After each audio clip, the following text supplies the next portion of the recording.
খুবই একটা urgent video নিয়ে তোমাদের সামনে চলে এলাম, কারণ ওয়াইটির যা পরিস্থিতি জাস্ট নেওয়া যাচ্ছে না। এতটাই নোংরা বাজে, মানে সত্যি কথা বলতে আমি যে একজন কন্ট্রোভার্সি ক্রিয়েটার এটা বলতেও যেন এখন খারাপ লাগছে। কেন কি জানো, ওই যে এক বস্তা পচা আলুর মধ্যে একটা যদি পচা আলু থাকে না, প্রত্যেকটা আলুই আস্তে আস্তে পচে যায়, এইরকমটাই মনে হয়, তাই তো? কিন্তু আমার মনে হয় সেই এক বস্তা আলুর মধ্যে ওই একটা পচা আলুকে যদি উপড়ে সেখান থেকে অন্য জায়গায় ফেলে দেওয়া হয় না, তাহলে বাকি বস্তার আলুগুলো পচা কিন্তু আর হয় না, আস্তে আস্তে কিন্তু ঠিক নিজেদেরকে সংশোধন করে নিতে পারে। ঠিক তেমনই এখন ওয়াইটির পরিস্থিতি, মানে বিশ্বাস করো সেইভাবে তো সময় পাই না কারোর লাইভ দেখার, কারোর ভিডিও দেখার। হ্যাঁ, কন্টেন্ট করতে গেলে যতটুকুনি দেখতে হয় ততটুকুনি দেখি, বাট আজকের দুপুরটা এমন একের পর এক ভিডিও এবং একের পর এক এমন কমেন্টস দেখলাম, দেখে জাস্ট আমি না অবাক হয়ে গেলাম যে নিজে এতটা নোংরা, যে নিজের ক্যারেক্টারের কোনো ঠিক ঠিকানা নেই, যে কিনা নিজের থেকে অনেক ছোট একটি ছেলের সাথে এরকম কিছু করে থাকে, সে অন্যান্য ব্লগারদেরকে নিয়ে বলে কিভাবে এই যে দুদিন হলো প্রমাণ প্রমাণ প্রমাণ প্রমাণ দাও, প্রমাণ দিয়ে কথা বলো, আমি কিছু করিনি, আমি কিছু জানি না, এই যে কথাগুলো আমরা শুনছিলাম, আজকে তো সমস্তটা ক্লিয়ার হয়ে গেল, তাই না? শেষ মেশ কল রিভিল তাহলে হয়েই গেল।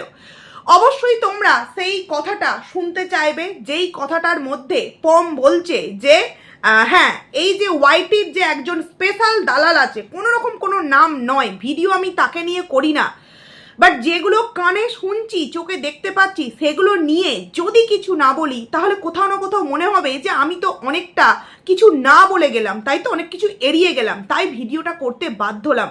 অবশ্যই তোমাদের সামনে সেই কলটা যতটুকুনি পারবো আমার ভিডিওর মধ্যে শোনাবার চেষ্টা করব, কিন্তু তার আগে সমস্তটাই তো আর কল রিভিলের মধ্যে দিয়ে উঠে আসেনি, আরও অনেক তথ্য চারিদিক থেকে উঠে এসেছে।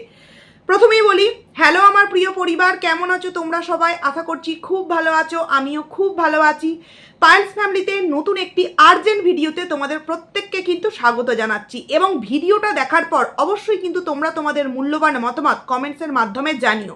ভিডিওটা যতটুকুনি সম্ভব ছোট করার চেষ্টা করব, প্রয়োজন পড়লে আরও কয়েকটা ভিডিও নিয়ে আসবো। প্রথমত শুরু করি কালকের একটা ভিডিও, বা এই কয়েকদিন ধরে এই ওয়াইটির দালাল কি বলছে নিজের ভিডিওর মধ্যে, যে আমি যদি ধরে নিলাম আমি যদি পরকীয়া করেও থাকি, তাহলে সেটাকে তো আর আমি সবার সামনে মানে সোশ্যাল মিডিয়ায় আনেনি, তাহলে গোপন তথ্য বা অফ ক্যামেরার বিষয়গুলো কেন অন ক্যামেরায় আলোচনা করা হচ্ছে, এবং সে তার মুখের যে অ্যাটিটিউড, ভাষা হয়তো সে কিছু দেয়নি, বাট তার বলার মধ্যে যে একটা নোংরা হিংস্র ভাব ছিল, এবং সেই হিংস্রতার প্রকাশ প্রত্যেকটা দিদি এবং তার স্পেশাল যে দিদি মানে ম্যান্ডুরানি, তাকে নিয়ে কিন্তু ক্ষোভ পুরো উগড়ে দিয়েছে, কারণ আসল বিষয়গুলো তো আসল জায়গা থেকেই উঠে আসছে।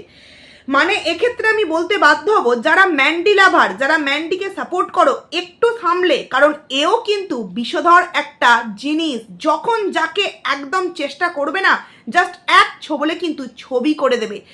প্রত্যেকটা মানুষের সাথে সম্পর্ক ভালো করে, তারপর তার কাছ থেকে তার ভেতরের জিনিসগুলো নিয়ে নেয়, ঠিক যেমন ওই টিপ ফর ট্যাট কথাতে আছে না, ঠিক তেমন। মানে এরা প্রত্যেকটা দিদিরা প্লাস এই যে ওয়াইটির দালাল মানুষের সাথে ভালোভাবে মিশবে, মানুষের ভেতরকার কথাগুলো জেনে নেবে, প্রয়োজন পড়লে কল রেকর্ড, স্ক্রিন রেকর্ড করে নেবে, তারপর যখন তাদের সাথে দ্বন্দ্ব হবে তখন সেগুলোকেই কেজি দরে এই ওয়াইটি প্ল্যাটফর্মে বিক্রি করবে। মানে ধিৎকার, ছি, থু, এদের মতো দিদি আর এদের মতো কিছু ক্রিয়েটার, এরা নিজেদেরকে কন্ট্রোভার্সি ক্রিয়েটার বলে মনে করে।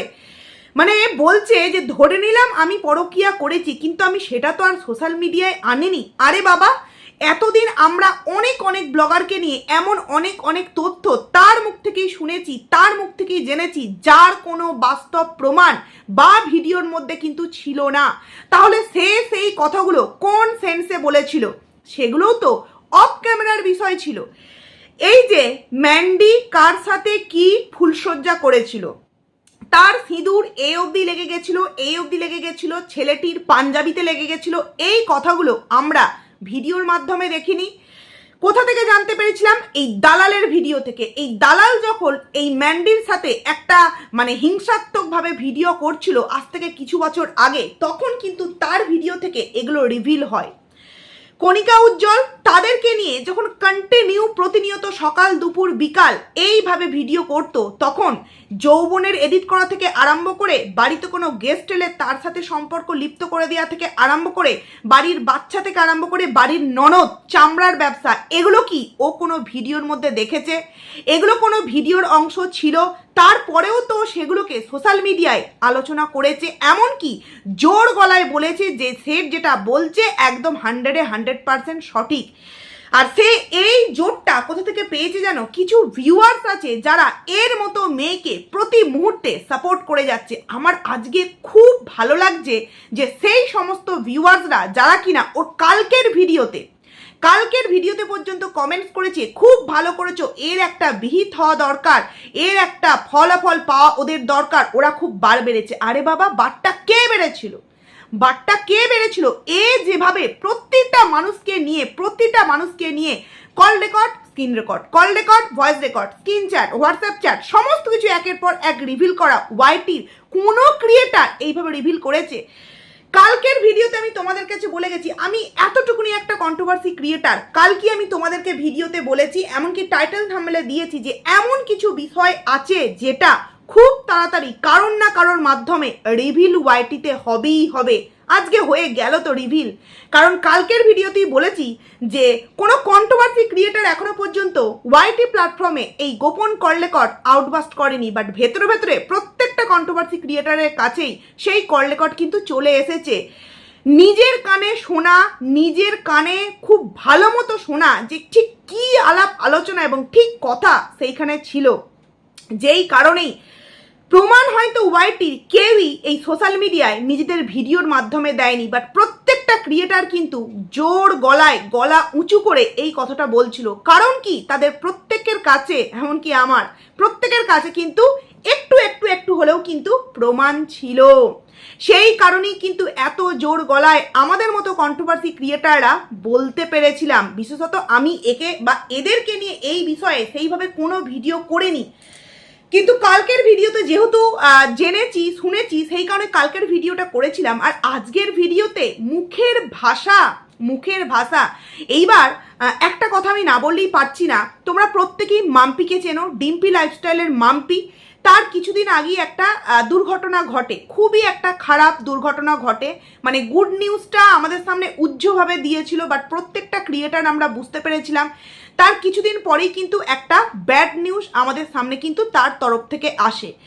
সেই ব্যাড নিউজকে কেন্দ্র করে এ ফোনের মধ্যে হাসছে যে যা হয়েছে বেশ বার বেড়েছিল স্ট্রাইক নিয়ে, হ্যাঁ, একটা স্ল্যাং ইউজ করে কথা বলছিল যে ওই ড্যাসিটা বেশ হয়েছে, স্ট্রাইক নিয়ে পাগলি হয়ে গেছে। মানে আমি তো তোমাদেরকে ভদ্র বললাম, স্ল্যাং দিয়ে বলছে। মানে একটা মানুষ, এমনকি সেই কল রেকর্ডিংয়ের মধ্যে কে যুক্ত ছিল? গোল্ডি। দিদি টেদি কিচ্ছু নয়, এদেরকে কি হিসাবে দিদি বলবো? এরা দিদি সম্মানটা পাওয়ার যোগ্য? জাস্ট ছি। এরা নাকি স্ট্যান্ডার্ড ফ্যামিলিতে বিলং করে। মানে এরা এমন একটা ফ্যামিলি থেকে বিলং করে যেই ফ্যামিলি থেকে ছোট্টবেলা থেকে কোনো শিক্ষা দেওয়া হয়নি, কোনো ভদ্রতা দেওয়া হয়নি। শুধু টাকা থাকলেই ভদ্র শিক্ষিত হওয়া যায় না, নিজেদের মেন্টালিটিটাকে পরিষ্কার করতে হয়, নিজেদের মনটাকে পরিষ্কার করতে হয়। যারা নিজেরা এই ধরনের নোংরা বিষয়গুলোকে করে রেখেছে, আমি কিন্তু কয়েকদিন আগেই এই গোল্ডি সম্পর্কে অনেক কিছু জানতে পেরেছিলাম, বাট ভিডিওর মধ্যে আমি কিছু বলিনি, কারণ বলার প্রয়োজন বোধ করিনি। চারিদিক থেকে তো অনেক কিছু আসছে, তাই না? না আমি ভিডিও থেকে নয়, আমি এমন এক জায়গা থেকে জানতে পেরেছিলাম, খুব ভালো মতো জায়গা থেকে। তো আজকে তো সোশ্যাল মিডিয়ায় সবার সামনে একদম আউটবাস্ট কল রিভিল, এবং সেই কল রিভিলে এত নোংরা বিষয় উঠে এসেছে, জাস্ট নেওয়া যাচ্ছে না। কতটা ডেঞ্জার, কতটা মারাত্মক হলে এই ধরনের মনোবৃত্ত এদের থাকতে পারে যে একটি মেয়ের একটা সুখবর দুঃখের খবরে পরিণত হয়েছে, সেটা নিয়েও এরা এনজয় করছে। এরা মা, মানে যার সন্তান আছে সে কি মা? আর যার এখনো পর্যন্ত ভগবান দেয়নি তাকে দিক, তবে সে বুঝবে যে একটা সন্তান নিয়ে বললে তার মায়ের কোন জায়গায় আঘাতটা লাগে, কোন জায়গায় আঘাতটা লাগে ভগবান তাকে একটা দিক, তবে বুঝতে পারবে সে। শুধুমাত্র নিজের পোষ্যটাকে সন্তান হিসেবে সবার সামনে তুলে ধরলাম, আর সেই পোষ্যটাকে রেখে ইন্টু কিলুকুলু করতে অন্য জায়গায় চলে গেলাম, সেটাকে সবার সামনে বলছি আমার সন্তান, আমার ছেলে, আমার ছেলে। সেটা কি নিজের সন্তান হয়ে গেল? আমরা পারবো নিজেদের সন্তানকে অপরের কাছে রেখে শ্বশুরবাড়ি প্লাস নিজের স্বামীকে ঠকিয়ে কোনো পর পুরুষের সাথে অন্য কোনো জায়গায় দেখা করতে যেতে? পারবো কি আমরা নিজেদের সন্তানকে রেখে? পারবো না। অথচ এ পেরেছে নিজের সন্তান যাকে বলে তাকে একটা মেয়ের কাছে রেখে এইভাবে সে অন্য জায়গায় গেছে। সে যেখানেই যাক, যার সাথেই দেখা করতে যাক, গোপনীয়তা করেছে মানে তার মধ্যে কিছু না কিছু ঘটনা আছে। যদি তার মধ্যে কিছু ঘটনা না থাকতো তাহলে সে কেন তার শ্বশুরবাড়ি প্লাস তার স্বামী প্লাস ওয়াইটি পরিবারকে মিথ্যা কথা বলেছে? আজকে সে বড় গলায় বলছে যে আমি যদি করেও থাকি, আমি যদি কিছু করেও থাকি, আমার থেকে আমি যার সাথে যা খুশি করি আমি তো সেটা অন ক্যামেরায় আনিনি। তাহলে এমন অনেক বিষয় ছিল যেগুলো অন ক্যামেরায় ছিল না, এ কেন সেগুলোকে নিয়ে আলোচনা করেছিল? ওয়াইটির প্রত্যেকটা ভিউয়ার্স জানে অন্য কোনো কন্টেন্ট ক্রিয়েটার এই বিষয়ে আলোচনা না করলেও এ কিন্তু দিনের পর দিন করে গিয়েছে। আর এই যে আগের দিন এই যে আগের দিন তোমরা প্রত্যেকে বলছিলে না এই মুহূর্তে মারু প্রেগনেন্ট, ওকে নিয়ে ভিডিও করো না। আমি কিন্তু করি না, বাট এই মেয়েটি এবং এই মেয়েটির হাজবেন্ডটি কতটা ডেঞ্জার একটা মানুষ, আশা করছি আজকের এই কল রিভিল শোনার পর তোমরা আর ওকে ভালো মানুষের আখ্যায়িত করবে না, যে কিনা প্রতিটা মুহূর্তে শুধু মজা নিয়েছে। দেখ তোরা লাগ, আমরা মজা নিই, যা ফাটাবার তো আগে থেকে আমরা ফাটিয়ে রেখেছি, এইবার তোরা চুলুচুলি মারামারি কর, আমরা শুধু এনজয় করব। তো সেই মেয়ে মানে সেই মানুষ দুটো কতটা ডেঞ্জার প্রকৃতির। এবং একটি কমেন্টস, যেই কমেন্টসটি একজন ওয়াইটির যে দাদা আছে তার লাইভে এই কমেন্টসটি করা হয়েছে।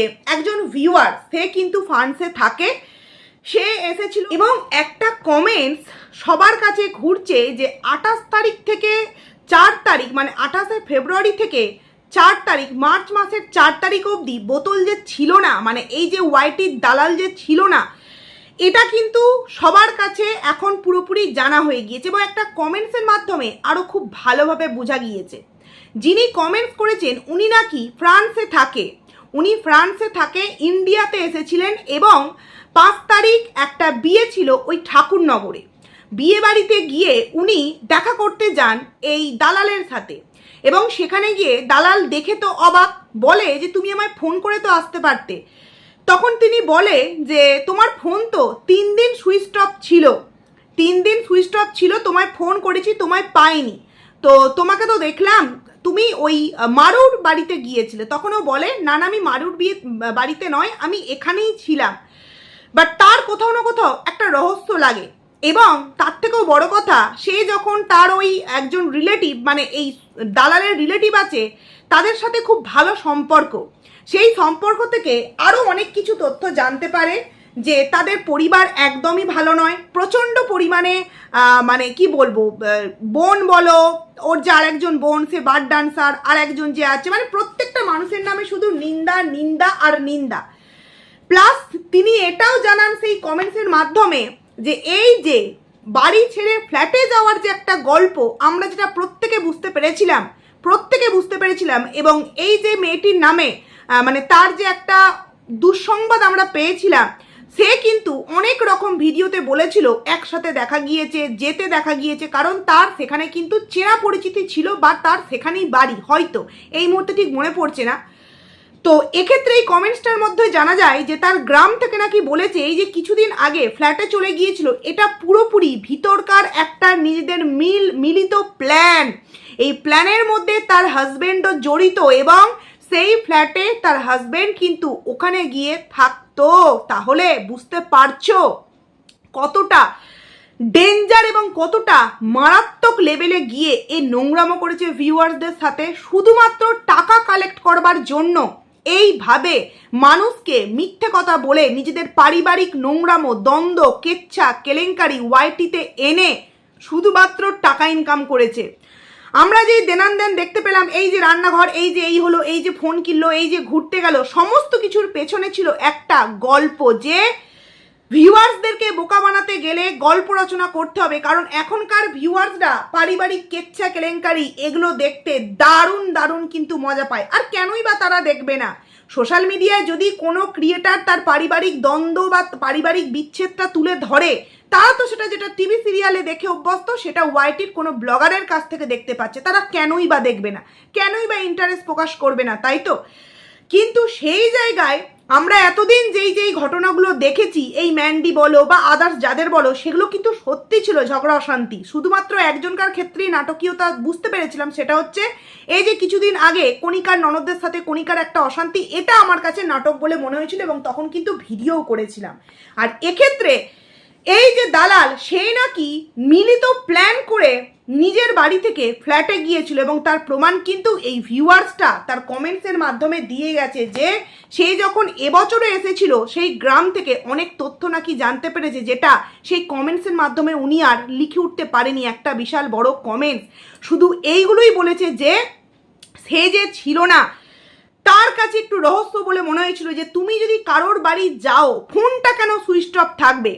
এবং তার পরের দিনের ভিডিও মানে 6 তারিখের ভিডিওতে এই ভদ্রমহিলাকে কিন্তু মানে যেই ভিউয়ার্স গিয়েছিল দেখা করতে এই দালালের সাথে, সেই ভদ্রমহিলাকে কিন্তু ওই ভিডিওর মধ্যে দেখানো হয়েছে এবং ওনাকে ওখানকার যে সমস্ত পাড়া প্রতিবেশীরা মানে ওই ঠাকুরনগরে সবাই বারণ করেছিল যে তুমি এই মহিলাটাকে ভালো বলছো, এদের পুরো পরিবারটা হচ্ছে একটা নচ্ছার পরিবার। হতে পারে ওনার শ্বশুর টিচার, বাট উনি এবং ওনার হাজব্যান্ড একবারে ভিজে এবং মেয়েটির বাপের বাড়ির পরিবার সে তো আর এক এক্সট্রিম লেভেল ছাড়িয়ে। মানে বুঝতে পারছো চক্রান্ত কোন লেভেলে গিয়ে এরা চক্রান্ত করেছে, শুধুমাত্র কিছু টাকা ইনকাম করবার জন্য। এবং এই গ্রুপের মধ্যে এই যে দিদি, এই যে গোল্ডি দিদি, তার সম্পর্কেও তো নানান দিক থেকে নানান তথ্য উঠে আসছে। মানে তারও নাকি অনেক রকম নোংরা কেলেঙ্কারি আছে, সেও নাকি এটা পান করে, তার সাথেও নাকি তার হাজবেন্ডের এমন কোনো বিষয় আছে। মানে সোশ্যাল মিডিয়ায় চারিদিক থেকে কেউ বা কমেন্টস, কেউ বা কল রেকর্ড, কেউ বা ভয়েস রেকর্ড, কেউ বা ভিডিওর মাধ্যমে একের পর এক যা তথ্য তুলে ধরছে, সত্যি এগুলো মেনে নেওয়া যায় না। আর এখন আজকে যেটা জানতে পারলাম, এই যে বলা হচ্ছিল যে না আমি টিকিট কেটে দিইনি, টিকিট যেহেতু পম কেটে দেয়নি, তাহলে এই যে ভয়েস রিভিলটা হলো সেটা কিসের ভয়েস রিভিল? চলো তোমাদেরকে আগে একটু ওই ভয়েসটা শোনাই। অবশ্যই একটু ফাস্ট করে দেবো। আর এটা কোনো গোপন সূত্রে নয়, ওয়াইটির একজন ক্রিয়েটার এটাকে রিভিল করেছে, তো সবাই তো সবার আইডি চেনে না, তাই আমি তোমাদের সামনে এটা আরও একবার শোনাচ্ছি, তোমরা এটা শোনো। সবই বোঝে, এখন কি করবে? দেখছি আমি শারীরিকভাবে অক্ষম, তো এখন বউটা তো যৌন আকাঙ্ক্ষা আছে, সেগুলো তো মেটাতে হবে। ভেবেছিল যে হয়তো সব আস্তে আস্তে ঠিক হবে, কিন্তু দেখছে না, দূরে গিয়েও আরো বারবার আনতো। মানে এমনকি এখন উড়ে উড়ে গিয়ে করে আসছে, বুঝলে? তো যাই হোক, এই পর্যন্তই থাক, এখনকার মতো গুড নাইট দিলাম, বুঝলে? তোমরা শুনতে পেলে? মানে এই যে দাঁত বের করে কারোর একজনের সাথে কথা বলছে। আমি তোমাদেরকে আমার কালকের ভিডিওতে কি বলেছিলাম, একজন কন্টেন্ট ক্রিয়েটার যে এই মুহূর্তে এই ওয়াইটির পারিবারিক কেচ্ছা নিয়ে খুব একটা আলোচনা করে না, বাট সে কিন্তু ভিডিও দেয় কি অন্যান্য আদার সাইডে এই রাজনীতি বা টুকটাক এদিক ওদিকে যা ঘটনা ঘটছে সেইগুলো নিয়ে ভিডিও দেয়। বাট তার কাছে অনেক প্রমাণ, অনেক তথ্য ছিল, কারণ তাদের সাথে মানে এই মারুপমের সাথে তার কিন্তু খুব ভালো একটা কথোপকথন হতো, খুব ভালো একটা তাদের যোগসূত্র ছিল, অবশ্যই সোশ্যাল মিডিয়া থেকে কিন্তু জানা। এবং এই যে তোমরা ভয়েসটা শুনলে, তোমরা একটু হয়তো আমি স্পিডটা বাড়িয়ে দেবো বা ভয়েসটা চেঞ্জ করে দেবো, বাট এক্ষেত্রে তোমরা পুরোপুরি বুঝতে পারলে যে উড়ে উড়ে গিয়ে করে আসছে, মানে কথাটার মানেটা কি। আর দুদিন আগে এ কি বললো জোর গলায়, আমার বউ তো এই মুহূর্তে প্রেগনেন্ট, ওকে কোনো রকম স্ট্রেস দিতে চাইছি না, কোনো রকম প্রবলেমে যাতে পড়ুক আমি সেটা চাইছি না, তা আমি কিন্তু ব্যাঙ্গালোরের টিকিট কেটে দিইনি, তোমরা প্লিজ এটার মধ্যে আমাকে আর জড়িও না। দেখো, ও ক্লিয়ারলি বলতে পারতো যে হ্যাঁ আমি কেটে দিয়েছিলাম, আমাকে বলেছিল তাই আমি কেটে দিয়েছিলাম, বাট কোথায় যাবে, কার সাথে যাবে, কি করতে যাবে, এগুলো আমি কিচ্ছু জানতাম না। তখন সে বলেছিল কেটে দিতে, সে অন্য কিছু বলতে পারতো, যে সে বলেছিল তার চিকিৎসা সংক্রান্ত বিষয় বা যাই হোক এই কারণের জন্য যাবে। আমি সেই কারণে টিকিটটা কেটে দিয়েছিলাম, বাট আমি অরিজিনাল কি কারণে যাচ্ছিল আমি কিন্তু জানতাম না। ও কিন্তু ক্লিয়ারলি পম এটা বললে পারতো, কিন্তু পম ওটা বলেনি। পম ডাইরেক্টলি কি বললো যে আমি টিকিট কেটে দিইনি। তাহলে এই যে ভয়েসটা রিভিল হলো, এটা তো কিছুটা রিভিল হয়েছে। এরপর পুরো মানে বিশাল বড় একটা ভয়েস রেকর্ড প্রত্যেকের কাছে ভেতরে ভেতরে আছে, কিন্তু ওই যে প্রত্যেকেরই আইডির একটা চিন্তা থাকে, কেউই কিন্তু রিভিল করছে না। যেহেতু রিভিল হয়ে গেছে তাই কোনো আর প্রবলেম নেই, সেইটাকেই তোমাদের সামনে আমি একটু তুলে ধরলাম। বাট এর অর্ধেকের বেশি জিনিস কিন্তু এখনো পর্যন্ত ভেতরে রয়েছে। সেইটা যেই দিন রিভিল হবে সেই জায়গায় তোমরা শুধু একজনের নয়, একের অধিক মানুষের আসল চরিত্রটা তোমরা প্রত্যেকে জেনে যাবে। মানে এরা গলা উঁচু করে ভিডিও করতে বসে না, ভিডিও করার আগে অন্য মানুষকে বলার আগে এরা ভাবে না যে আমি নিজে কি। আর এই কারণেই এ যে কর্মকাণ্ড ঘটিয়েছে, এই যে বারবার বলছে না যে আমার সংসারে আগুন লাগাতে চাইছিস, আমার সংসারে এই করতে চাইছিস, আমার সংসারটা ভাঙতে চাইছিস, যার এত বড় দুঃসাহস নিজের শ্বশুরবাড়ি প্লাস নিজের স্বামীকে মিথ্যা কথা বলে এরকম একটা কর্মকাণ্ড করতে যেতে পারে, তখন তার মনে হয়নি যে এই কথাটা যদি কারোর মাধ্যমে কোনো দিক থেকে যদি জানাজানি হয় তাহলে আমার এই সংসারটা পুরোপুরি ভেঙে চূর্ণ বিচূর্ণ হয়ে যাবে। নাকি এর মধ্যে তার হাজবেন্ডও যুক্ত ছিল, যেমন কিনা ভয়েসটার মধ্যে শোনা গেল যে আমি তো কিছু করতে পারিনি, তারও তো একটা চাহিদা আছে, তো সেই চাহিদাটা মেটাবার জন্য ঠিক আছে চলো যাক। কিন্তু তারপরেও সে শান্ত হয়নি, তার জন্যই আরও অনেক নতুন নতুন কর্মকাণ্ড তার কাছ থেকে আমরা শুনতে পেয়েছিলাম। এই যে কিছুদিন আগে তার মুখ থেকে বলা কথা, তার হাজবেন্ড নাকি তাকে হি নাল এই কথাটা বলেছে, আদেও এটা সত্যি কিনা সেটা সন্দেহ আছে। বাট যদিও সত্যি হয়ে থাকে, ভুল তো কিছু বলেনি, তাই না? তার প্রমাণ তো এই সোশ্যাল মিডিয়ায় আস্তে আস্তে উঠে আসছে। এবং এত গালাগালি, মানে বাথরুমে গিয়েও বলছে যে পাশের ঘরে শ্বশুর আছে তাই আমি গালমন্দ দিতে পারছি না। বাথরুমে গিয়ে নাকি বলছে যে বাথরুম করতে করতে ভাবছিলাম একটা গালাগাল দিয়ে একটা কথা। মানে বুঝতে পারছো কোন লেভেলে গিয়ে মারাত্মকভাবে নোংরা মেন্টালিটি নিয়ে এ প্রতি মুহূর্তে চলে। আর এক্ষেত্রে এই পমকেও বলতে চাইছি, প্রচণ্ড পরিমাণে নিজেকে স্মার্ট ভেবেছিলিস না যে স্মার্টলি বিষয়গুলোকে হ্যান্ডেল করবি, কি হলো? সবার সামনে তো আউটবাস্ট হয়ে গেল না, সবার সামনে আউটবাস্ট হয়ে গেল, এবার কি দিয়ে লুকাবি? এটা তো সবেমাত্র একটুখানি ভিডিও ক্লিপ রিভিল হয়েছে, পুরোটা রিভিল হলে আর কি বইয়ের প্রেগনেন্সির দোহাই দিয়ে কন্ট্রোভার্সি ক্রিয়েটারদের হাত থেকে তুই নিজেকে বাঁচাতে পারবি? নিজেকে বাঁচাতে পারবি? আর দেখো এক্ষেত্রে যে পম কথাটা বলছে, শুধু পম দোষী নয়, কারণ ওখানে মারুও তো যুক্ত ছিল। মারু এখন প্রেগনেন্ট তাই মারুকে নিয়ে কিছু বলা হচ্ছে না, বাট মারু তো যুক্ত ছিল। তাহলে আগের দিন তো মারুও ক্লিয়ারলি জানাতে পারতো, কিংবা এই বিষয়টা পুরোপুরি ইগনোর করে গেলে পারতো, পরবর্তীতে জানাতে পারতো। কিন্তু না, ওরা এমনভাবে স্মার্টলি গেমটা খেলার চেষ্টা করেছে যাতে করে মানুষ মনে করে ওরা খুবই ভালো। ভালোর যে কতটা ভালো গুণ আজকের কল রিভিলে পুরোপুরি বোঝা হয়ে গেল। মানে শুনছি নাকি দুজনকে অলরেডি এই দালালের তরফ থেকে কেস দেওয়া হয়ে গিয়েছে। দেখো ও বলছে দুজনকে চালাতে পারলে 10 জনকেও চালাতে পারবো, পারবে না?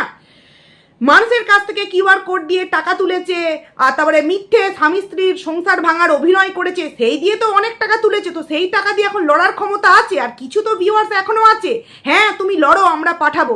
তাদের প্রচুর পয়সা, তারা কেস লড়ার জন্যও পয়সা পাঠায়, মানুষকে বাঁচাবার জন্য নয়, অনাথ মানুষদের জন্য নয়, একে আবার টাকা পাঠাবে। তো সেক্ষেত্রে বলছে দুজনকে দিয়েছি, 10 জনকেও দিতে পারবো। মানে দেখছে যখন সব সত্য বেরিয়ে চলে আসছে, এইবার মানুষকে কেসের ধমকি দিচ্ছে। আরে বাবা, তোর তরফ থেকে কেস এলে অপরের তরফের মানুষগুলো কিন্তু প্রমাণ সহকারে তোর উপরেও পাল্টা কেস করতে পারে, বুঝলি? মানে নিজে যে কতটা নোংরা লেভেলের একজন মানসিকতার মেয়ে সেটা আজকে পুরোপুরি বোঝা যাচ্ছে। আর এই জিনিসগুলোকে নাকি তার পরিবার, বাপের বাড়ির পরিবার সাপোর্ট করেছে, সত্যি ভাবতে অবাক লাগে। যাই হোক, ভিডিওটা বড় হচ্ছে, এন্ড করছি। আরও একটা নেক্সট ভিডিও নিয়ে তোমাদের সামনে আসছি। তো তোমরা ভিডিওটা দেখে কি বলতে চাও অবশ্যই কিন্তু কমেন্টসের মাধ্যমে জানিও। তো চলো